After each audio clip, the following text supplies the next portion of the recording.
वैसे तो हम लोग तो सनातनी भावों में संवत को मानते हैं, पर आज के नवयुवक बच्चे लोगों को इसी से एक बदलाव लगता है, इसलिए कहना चाहेंगे नए वर्ष की शुरुआत।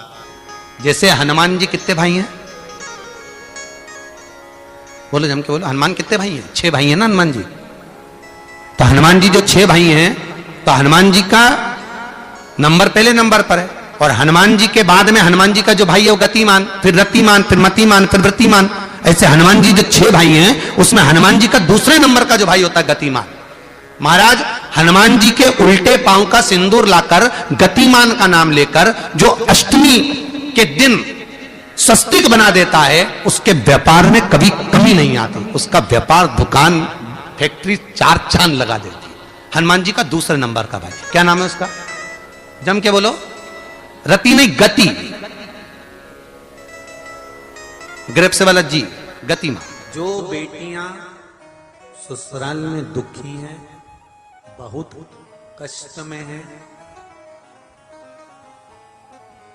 या आपस में सामंजस्य पति पत्नी का नहीं बन रहा है, या कोई विवादित वाली बात है, तो निवेदन है तलाक पर बात को लेकर मत जाना। एक बार बाबा देवादिदेव महादेव का एक भाव जरूर प्रकट करना। महाराज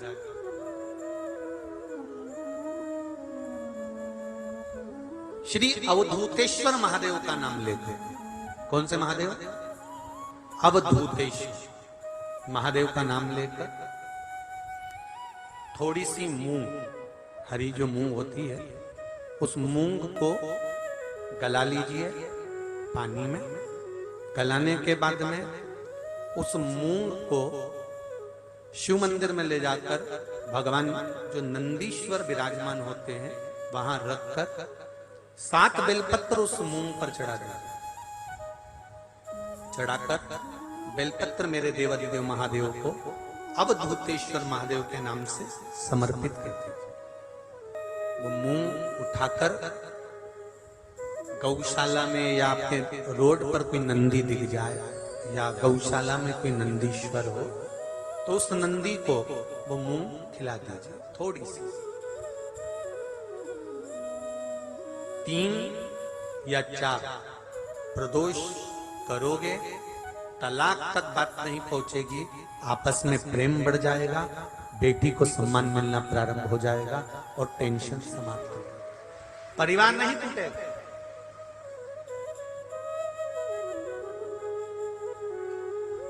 हमारे यहाँ तो मूंग का प्रयोग, जो हरी मूंग होती है, धना होता है, खड़ा धना, गुड़। एक छोटा सा उपाय अवश्य करिएगा। अगर बच्चे कोई एग्जाम में बैठ रहे हैं, या कंपटीशन एग्जाम है, या नौकरी के लिए अप्लाई कर रहे हो, मान लो 4-6 महीने से बैठे हो, 8 महीने से बैठे हो, सर्विस नहीं है, नौकरी नहीं है, तो एक छोटा सा उपाय अवश्य करिएगा शिव महापुराण का। महाराज बेलपत्री के पेड़ के नीचे विराजमान होकर, बेलपत्री के पेड़ के नीचे जिसको नौकरी के लिए या एग्जाम में बैठ रहा है वो जल चढ़ाए, बेलपत्री के पेड़ के नीचे थोड़ा सा दूध चढ़ाए, फिर जल चढ़ाए, और अपने राइट भाग में घी का दिया और अपने लेफ्ट भाग में तेल का दिया। किसी भी प्रदोष के दिन, प्रदोष काल में एक बार लगा दे, उसके बाद में अपनी कामना कर कर बेलपत्री के पेड़ के नीचे धोख लगाकर प्रणाम कर कर जाए और चले जाए इंटरव्यू के लिए, बाबा उत्तीर्ण करा ही देगा, नौकरी दिला ही देगा। करना प्रदोष के दिन और प्रदोष काल में ही करें, इसका ध्यान रखें महाराज। एक छोटा सा उपाय अवश्य करिएगा। शिव जी को जो बेलपत्र समर्पित करी जाती है, उस बेलपत्र का भी भाग स्थापित है। जब आपका बच्चा एग्जाम देने जा रहा है, पढ़ाई करने जा रहा है और पास नहीं हो रहा है, या उसको आपको लग रहा है इसने पढ़ाई नहीं करी, पास नहीं होगा, तो शहद, बेलपत्री की बीच वाली पत्ती पर शहद लगा लीजिए और शंकर भगवान के शिवलिंग पर जाकर उसको बच्चे के हाथ से चिपकवा दीजिए। बच्चे ने भले पढ़ाई नहीं करी हो पूरी साल, पर बच्चा उस सब्जेक्ट में जिस दिन वो बेलपत्री चिपका कर आएगा, उस दिन उस सब्जेक्ट में बच्चा पास होकर ही रहेगा। उसका एग्जाम उसको अच्छा प्राप्त हो। बाबा आपकी मनोकामना शीघ्र पूर्ण कर देगा।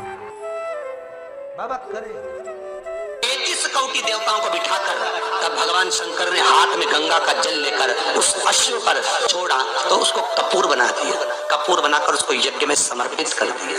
भगवान विष्णु से कहा, सुनो विष्णु, यज्ञ की पूर्ण आहुति पर ये कपूर के रूप में ये अश्वमेध यज्ञ के अश्व को दान दिया गया है। अर्थात पृथ्वी पर मनुष्य यदि अपने घर में आरती पूजन में कपूर को प्रज्वलित करेगा तो उसको 1000 अश्वमेध यज्ञ का फल उसी समय पर प्राप्त हो जाएगा। इसलिए हर आरती के पूजन के बाद कपूर का टुकड़ा जलाया। कपूर की बड़ी महत्वता है हमारा।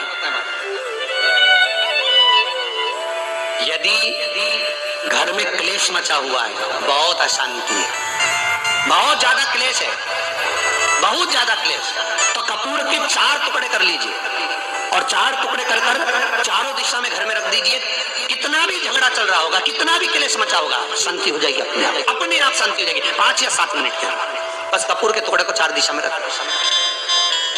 शिव का स्वरूप है, अश्वमेध यज्ञ का फल प्रदान करने वाला।